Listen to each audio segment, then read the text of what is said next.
أحمد مطر. هل تعود رائحة المطر لنا من جديد؟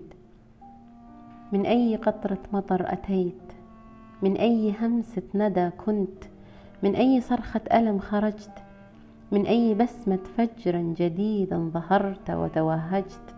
أيها الشاعر الملهم، كيف غبت عنا، وكيف سرقك شعرك وجعلك تسرح بعيدا هناك متخفي خلف بحور الكلمات؟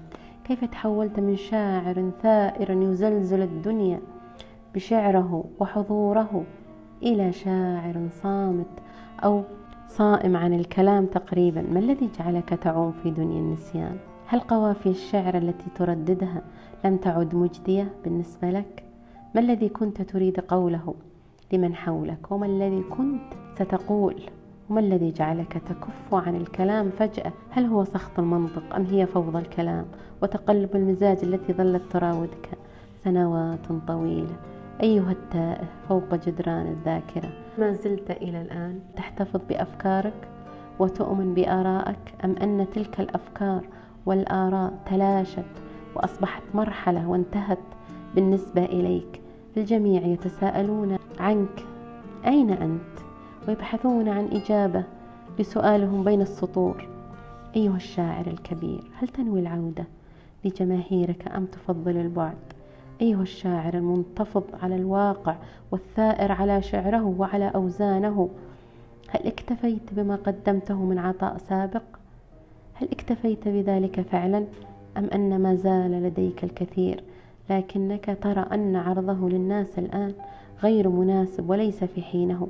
نحن في حاجة ماسة إلى شعرك، ذلك الهمس الخفي الذي يجعلنا ننفعل معه، لأن كل ما نظمت من شعر إلا ورأيناه واقعا نعيشه ونلامسه يا شاعر المطر والغيوم والرياح والنسيمات والربيع.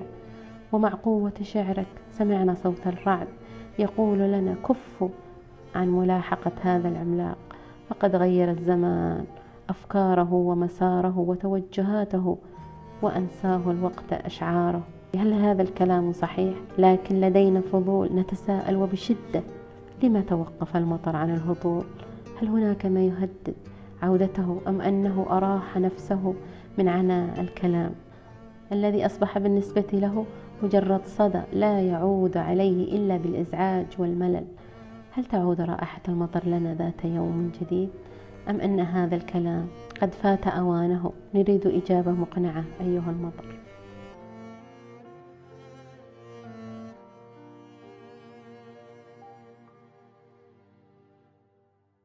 صحت من قسوة حالي فوق نعلي كل أصحاب المعالي، قيل لي عيب فكررت مقالي، قيل لي عيب وكررت مقالي، ثم لما قيل لي عيب تنبهت إلى سوء عباراتي وخففت انفعالي، ثم قدمت اعتذارا لنعالي.